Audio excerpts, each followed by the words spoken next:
কেমন আছেন? আশা করি সবাই ভালো আছেন। আজ আমি আপনাদের দেখাবো খুব সহজেই কিভাবে বেসন তৈরি করতে হয়। আমরা বাজার থেকে যে বেসন কিনে আনি তা স্বাস্থ্যসম্মত ভাবে তৈরি নয়। এগুলো দিয়ে তৈরি খাবার খেলে নানা ধরনের সমস্যা হতে পারে।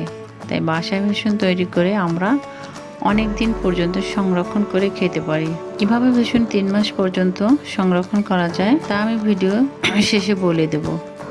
তো চলুন দেখি কিভাবে বেসন তৈরি করতে হয়।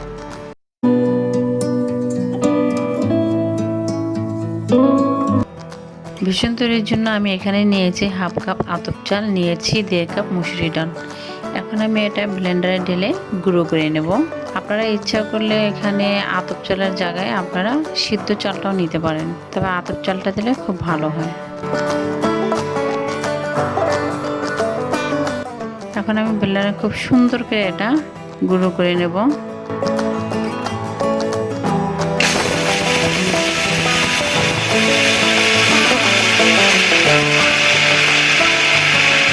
ব্লেন্ডারে গুঁড়ো করার সময় আমি ব্লেন্ডারের মুখ খুলে এটা বারবার একটু নাড়াচাড়া করে দেব যাতে গুঁড়োটা সুন্দর হয়।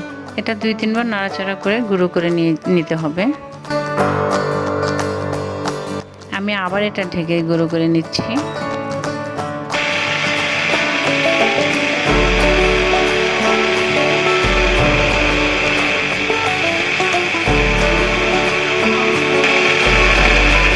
এখন আবার আমি এটা একবার নাড়াচাড়া করে দিচ্ছি। আমার গুঁড়োটা হয়ে গেছে। এখন আমি গুঁড়োটা একটি ছাঁকনি দ্বারা চেলে নেব সুন্দরভাবে, যাতে আমার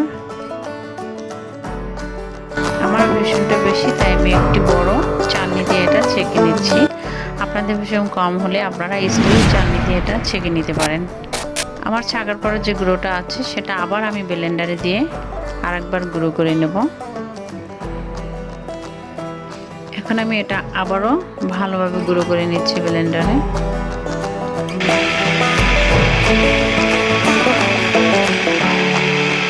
গুঁড়ো করে আমি এটা আবার চালনি দ্বারা চেলে নিয়েছি। চেলে এখন আমি এটা একটা প্লাস্টিকের কৌটা বা কাচের বয়ম যেটাই হোক আমি এটা রাখবো।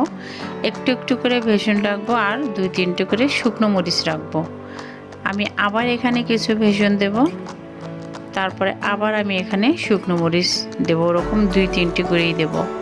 মরিচ দিয়ে রাখলে সেটা অনেক দিন 3 মাস 2 মাস এরকম রাখা যায়।